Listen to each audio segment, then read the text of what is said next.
Hello दोस्तों, आप लोगों का one day aspirant YouTube channel पे स्वागत है। इस चैनल के माध्यम से सभी एक दिवसीय परीक्षाओं की तैयारियां कराई जा रही हैं।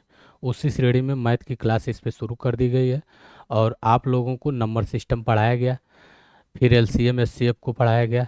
उसके बाद से हम लोग एवरेज की क्लास को कर रहे हैं और एवरेज में हम लोग देख रहे हैं कि कैसे प्रश्न जो है एग्जाम में आते हैं। एवरेज की जो क्लास चल रही है, आज की आखिरी क्लास एवरेज की है। इसके पहले 3-4 लेक्चर्स हुए हैं जिसमें हम लोग समझे कि किस प्रकार के प्रश्न जो है एवरेज में आते हैं। ठीक। और एवरेज में आज जो है पहले प्रश्न पे हम लोग आएंगे। उससे पहले हम चाहेंगे कि आप लोग जो है इसको जितना ज़्यादा हो सके उतना ज़्यादा शेयर करें ताकि अन्य बच्चों को भी इसका लाभ मिले, और सब्सक्राइब भी करें ताकि अन्य आप लोगों को जो है इसका लाभ मिले और साथ साथ में अन्य बच्चों को भी इसका लाभ मिल सके। ठीक। लाइक और शेयर, कमेंट भी आप लोग कर दिया करिए। आप लोगों को यदि क्लास अच्छी लगे तो इसको कमेंट भी किया करिए। कमेंट करके बताइए कि आप लोगों को क्लास कैसी लग रही है। ठीक। तो आज के पहला प्रश्न ये है कि यदि हम चार संख्याएं चुनते हैं, पहले तीन संख्याओं का औसत कितना 16 दिया हुआ है और कह रहा है कि अंतिम तीन संख्याओं का औसत 15 दिया हुआ है। यदि अंतिम संख्या जो है 18 है, अंतिम संख्या 18 है, तो पहली संख्या क्या होगी? पहली संख्या क्या होगी? तो अब यहाँ पे चार संख्याओं की बात कर रहा है, ए बी सी डी।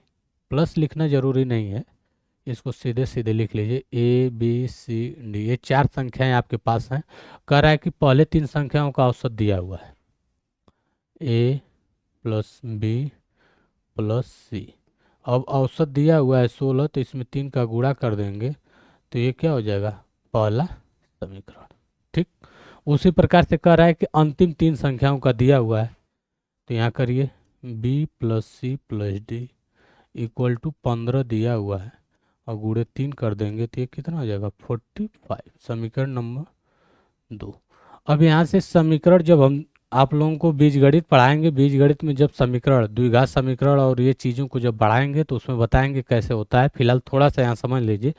जब हम एक समीकरण से दूसरे समीकरण को घटाते या जोड़ते हैं तो क्या करना होता है? समीकरण को जब घटाते हैं तो यहाँ पे माइनस का निशान हो जाएगा। ठीक। यहाँ माइनस का, ठीक, समीकरण है तो अब जोड़ेंगे तो कुछ नहीं करना होता, बस प्लस प्लस कर देंगे। जब माइनस कर देंगे तो अब घटाएंगे। घटाने पर समीकरण एक और दो को घटाने पर समीकरण एक माइनस दो। ठीक।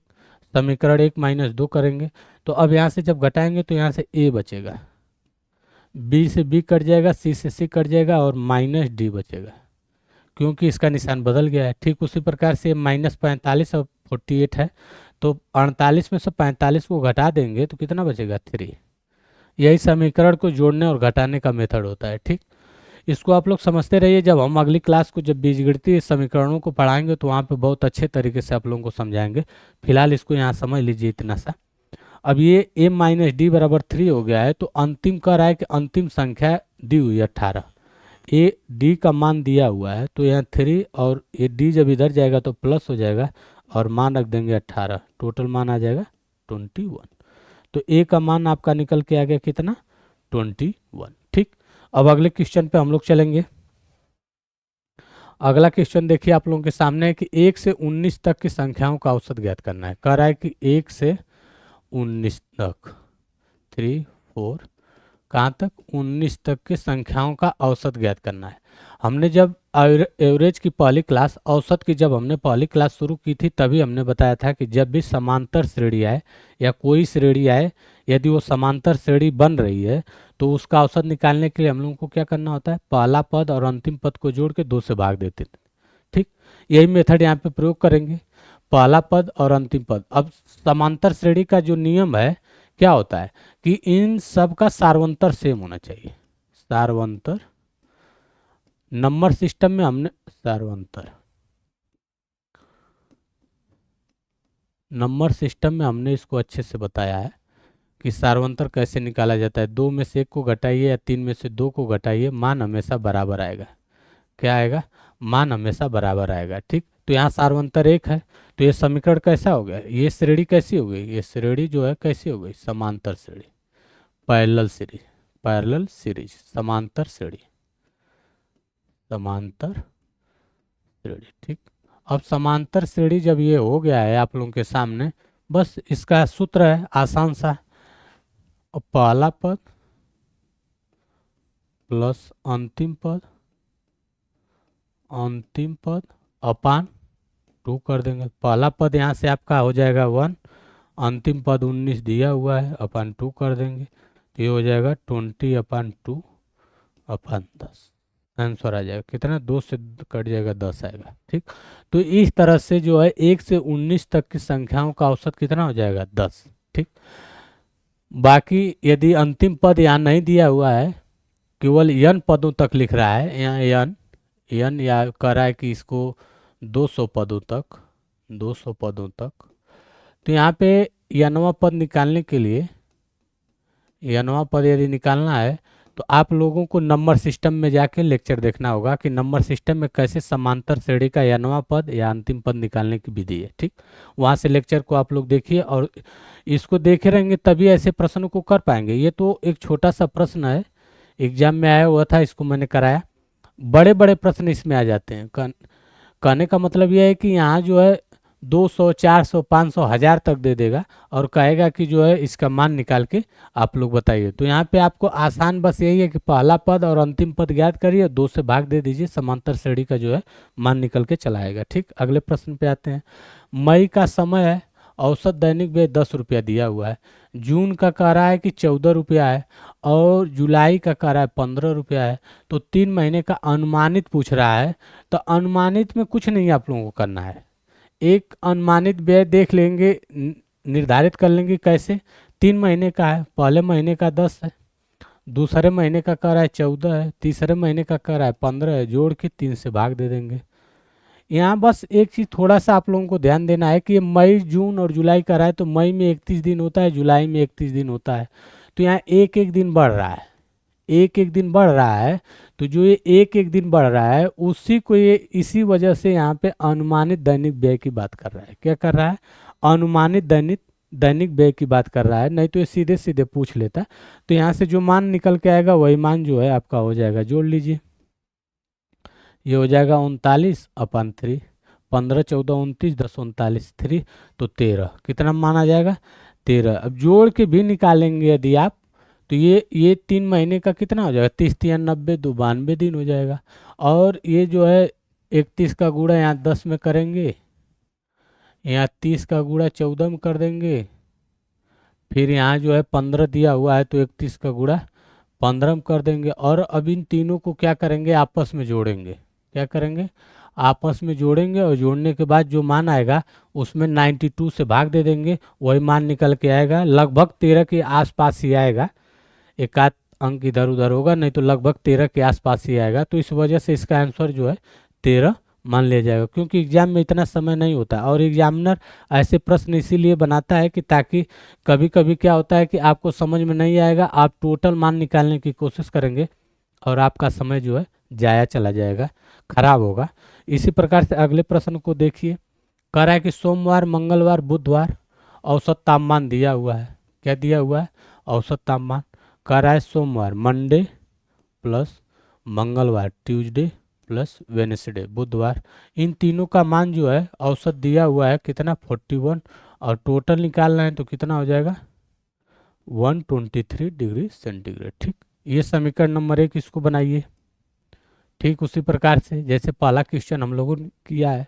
फिर कह रहा है कि मंगलवार प्लस बुधवार प्लस गुरुवार का जो है औसत तापमान दिया हुआ है 40, तो यहाँ करेंगे 40 गुणे 3 कर देंगे तो ये हो जाएगा 120 डिग्री सेंटीग्रेड। ठीक, अब कह रहा है कि ठीक 39 डिग्री दिया हुआ है किसका, गुरुवार का, थर्सडे का मान दिया हुआ है। ठीक, अब यहाँ से फिर समीकरण 1 और समीकरण 2 घटा देंगे। समीकरण 1 से समीकरण 2 को घटाएंगे, माइनस होगा, यहाँ पे भी माइनस होगा, मतलब यहाँ नहीं, यहाँ हो जाएगा। ठीक, तो अब ये टी से टी कटेगा, ट्यूजडे से ट्यूजडे, वेनेसडे से वेनेसडे, मतलब मंगलवार से मंगलवार, बुधवार से बुधवार, बचेगा मंडे प्लस थर्सडे। तो मंडे अब माइनस हो जाएगा क्योंकि यहाँ निशान नहीं इसका, थर्सडे का माइनस हो गया। और ये 120 123 में से 120 घटाएंगे 3 डिग्री सेंटीग्रेड हो जाएगा। अब यहाँ पे थर्सडे का मान आप लोगों को 39 डिग्री सेंटीग्रेड दिया हुआ है, तो मंडे से यहाँ ले जाएंगे 3 और प्लस 39 कर देंगे, टोटल मान आ जाएगा कितना 42 डिग्री सेंटीग्रेड। कितना आ गया 42 डिग्री सेंटीग्रेड। इस प्रकार से इसका आंसर जो है ए हो जाएगा। क्या हो जाएगा ए। ठीक, उसी प्रकार से अगले क्वेश्चन को हम लोग देखेंगे। अगला क्वेश्चन कह रहा है कि एक कंपनी है जो 4000 वस्तुएं प्रति माह की दर से 3 माह तक बना रही है। कितना 4000 वस्तुओं की दर से प्रति माह बना रही है, कितने महीने तक 3 महीने तक। टोटल वस्तु ये 3 महीने में कितना बनाएगी 12000। ठीक, अब कह रहा है कि उस कंपनी को अगले 9 माह तक कितनी वस्तुएं प्रति माह की दर से बनानी होंगी जिससे पूरे वर्ष का औसत 4375 हो जाए। उसके कहने का बस मतलब इतना ही है कि इस प्रश्न में जो औसत है वो 4375 हो जाए साल भर का, एक वर्ष का अर्थात 12 महीने का। तो 12 महीने का यदि कह रहा है कि 4375, हम मान लें कि 12 महीने का इसका औसत है, तो टोटल कितना हो जाएगा 12 पच्चीस 60, 12 छः 72, 12 सत्तर 84 और 6 90, 12 तीन 36, 36 और 9 45, 12 चौको 48, 4 52। टोटल कितना हो गया 52,500 वस्तुएं। ठीक, इतने वस्तुएं वो जो है एक वर्ष में बना रहा है। अब कह रहा है कि 9 महीना जो बच रहा है, 3 महीने का तो आपको दिया हुआ है, अब 9 महीने में प्रति माह कितने की दर से वो बनाएगा ताकि इतना पहुंच जाए। ठीक, तो अब वो जो 9 महीना में कितने वस्तु एक महीने में बनाना है, तो इसके लिए क्या करेंगे, पहले तो 12,000 को इसमें से घटा देंगे। 12,000 को घटाइए, 0 से 0 हो जाएगा, ये 0, 5 में से 5 हो जाएगा और 2 में से 2 जाएगा, 0 बचेगा, 5 4 40,500 वस्तु जो है ये 9 महीने में इसको बनाना है। कितने 9 महीने में, 9 महीने में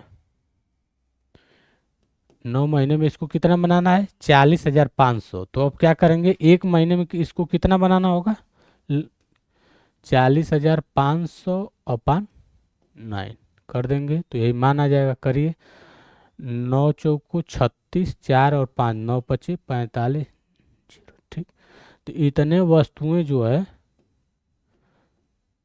ये लगातार 9 महीने जब बनाएगा तो उसका औसत मतलब हर महीने का अब आएगा कितना 4375। तो इसमें देख लेंगे आप लोग कि कौन सा आंसर सही है। तो इसमें 4500 ही आंसर इसका जो है सही हो जाएगा। ठीक, उसी प्रकार से अगले क्वेश्चन को आप लोग देखिए। कह रहा है कि 3 समूह जिसमें 55, 60 और 45 विद्यार्थी उपस्थित हैं का औसत दिया हुआ है 50, 55 और 60। कह रहा है सभी विद्यार्थियों का औसत ज्ञात करिए। अब ये कह रहा है कि ग्रुप है, 3 समूह है, एक ग्रुप में 55 विद्यार्थी हैं। ग्रुप ए में कितने 55 विद्यार्थी हैं और कह रहा है कि उसका औसत जो है 50 दिया हुआ है। कितना 50, तो टोटल कितना हो जाएगा 0 5 25 और 5 25 2 27, 2750। कितना हो गया 2750 जो है ये टोटल आ गया। टोटल जो है कितना हो गया इनका 2750। ठीक, उसी प्रकार से कह रहा है कि 60 विद्यार्थी हैं और उनका औसत 55 है। कितना 55, गुणा करिए कितना हो जाएगा 0 6 25 30, 6 25 30 3 33। ये भी क्या आ गया टोटल। उसी प्रकार से कह रहा है कि 45 विद्यार्थी एक समूह में, इनका औसत दिया हुआ है 60, तो इनका गुणा करेंगे कितना हो जाएगा 0 6 25 30 और 6 चौको 24 3 27। अब हमारे पास ये तीनों टोटल मान आ गए हैं। अब हमको क्या करेंगे, अब इन विद्यार्थियों का योग निकालेंगे। जो विद्यार्थियों की संख्या है इसको जोड़ लेंगे। 0 6 4 10 5 15 1 16, 160 विद्यार्थी हमारे पास हैं और इनका टोटल योग जो है यहाँ से निकाल लेंगे। 5 0 7 7 14 3 17 को 7 हो जाएगा और यहाँ हो जाएगा 2 2 4 3 7 1 8, 8750। टोटल योग 8750 आ रहा है और विद्यार्थियों की संख्या 160 है, तो औसत निकालने की मेथड क्या होता है, टोटल योग अपान टोटल राशियों की संख्या। तो टोटल राशि का मतलब विद्यार्थियों की संख्या 160 है और टोटल योग 8750 है, तो भाग दे देंगे 8750 में जो है 160 से जब हम भाग देंगे तो जीरो से जीरो कटेगा, 16 से जो है हम भाग दे देंगे 875 में। कितने 875 में जो मान आएगा वही मान हो जाएगा, भाग दीजिए 16 बचे 80 करेंगे, यहाँ से 7 बचेगा, यहाँ से 5 बचेगा, ये कट जाएगा, 16 चौको 64 हो जाएगा, यहाँ से बचेगा एक और यहाँ से भी बचेगा एक, 110 होगा, पॉइंट होगा, भाग नहीं जाएगा, जीरो के लिए पॉइंट लगाएंगे।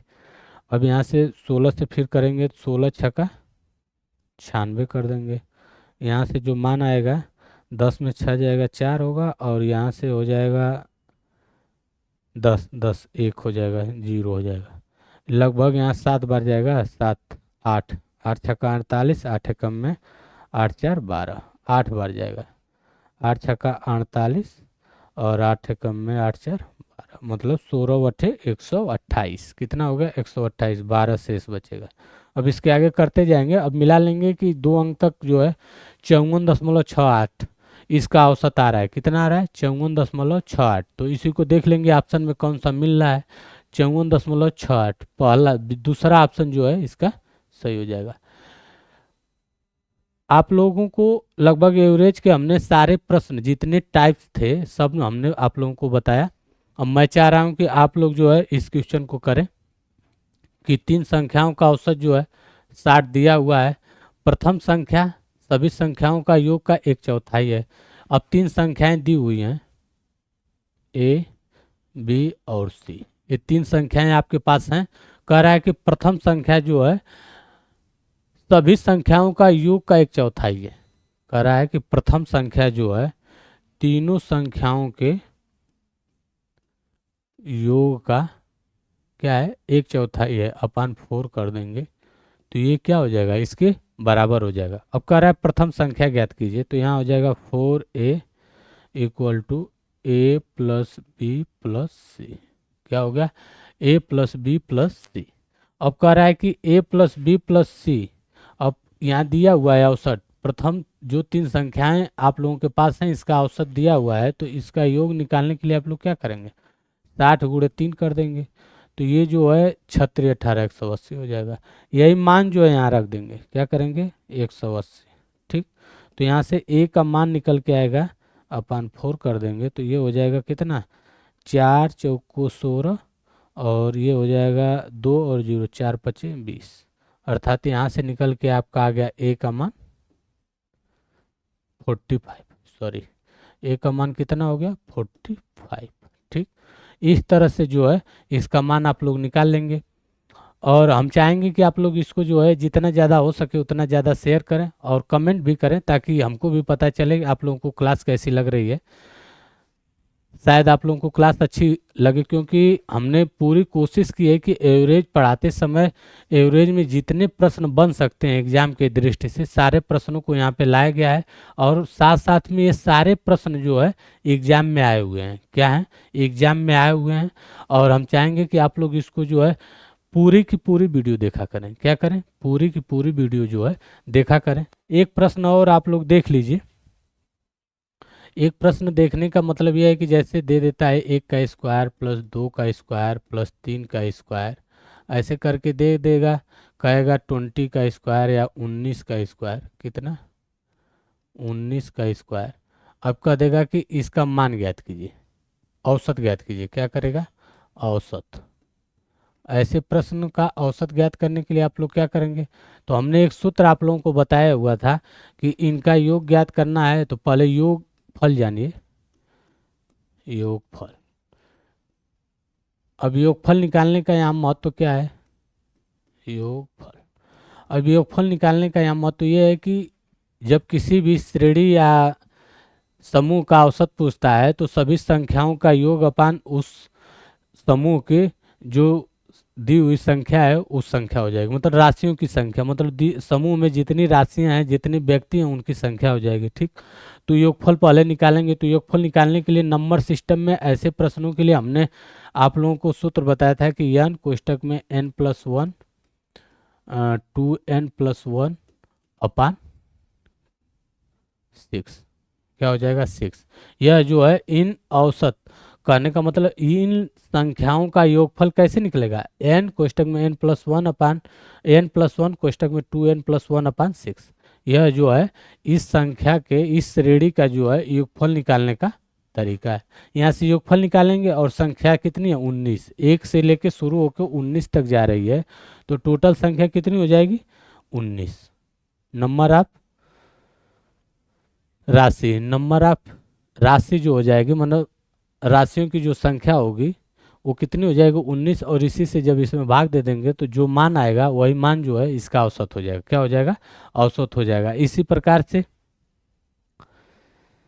प्रकार से आगे देख लीजिए एक चीज़ और, इसको हम हल नहीं करा रहे हैं, ये आप लोगों के ऊपर छोड़ दे रहे हैं। क्या कर रहे हैं आप लोगों के ऊपर छोड़ दे रहे हैं कि इसको आप लोग हल करिएगा। ठीक, इसके आगे देख लीजिए जैसे 1 का क्यूब प्लस 2 का क्यूब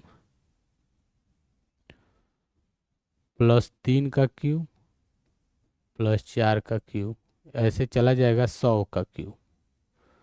अब इसका भी क्या पूछेगा औसत ज्ञात कीजिए, औसत। अब ऐसे प्रश्नों का औसत ज्ञात करने के लिए आप लोगों को नंबर सिस्टम से देखना होगा। क्या करना होगा, नंबर सिस्टम में जाके इसका योग निकालने का तरीका पहले देखना होगा, और तरीका देखने के बाद संख्या तो आप यहाँ पे समझ गए हैं कि 1 से शुरू हो रहा है 100 तक जा रहा है, तो टोटल नंबर्स कितने हैं 100, राशियों की संख्या इसमें कितनी है 100। ठीक, लेकिन आप लोगों को इसका योगफल जब तक निकालने का तरीका नहीं मालूम होगा तब तक आप जो है इसका मान नहीं निकाल सकते। तो इसका योगफल निकालने का एक सूत्र होता है n कोष्टक में n+1 का होल स्क्वायर, n+1 कोष्टक में n+1 का होल स्क्वायर कितना होता है 1/2 होता है। ठीक, सॉरी, सूत्र यही होता है 1/2 n कोष्टक में n+1 का होल स्क्वायर। जब 1 का क्यूब प्लस 2 का क्यूब प्लस 3 का क्यूब प्लस 4 का क्यूब ये अनंत तक जाए उससे नहीं मतलब है, मतलब यहाँ पे आखिरी संख्या आपके पास होनी चाहिए। बस आखिरी संख्या इसलिए होनी चाहिए ताकि n का मान आपको पता चल सके। ये जो है n जो है क्या है नंबर्स है, टोटल नंबर्स की संख्या है, मतलब टोटल राशियों की संख्या है। क्या है n, टोटल राशियों की संख्या जो है, यह n जो है टोटल राशियों की संख्या है। तो यहाँ से जो है इसका मान निकल के आ जाएगा, और अपान 100 कर देंगे, औसत निकालना है तो इसका अपान 100 कर देंगे, यही मान जो है आपका आंसर हो जाएगा।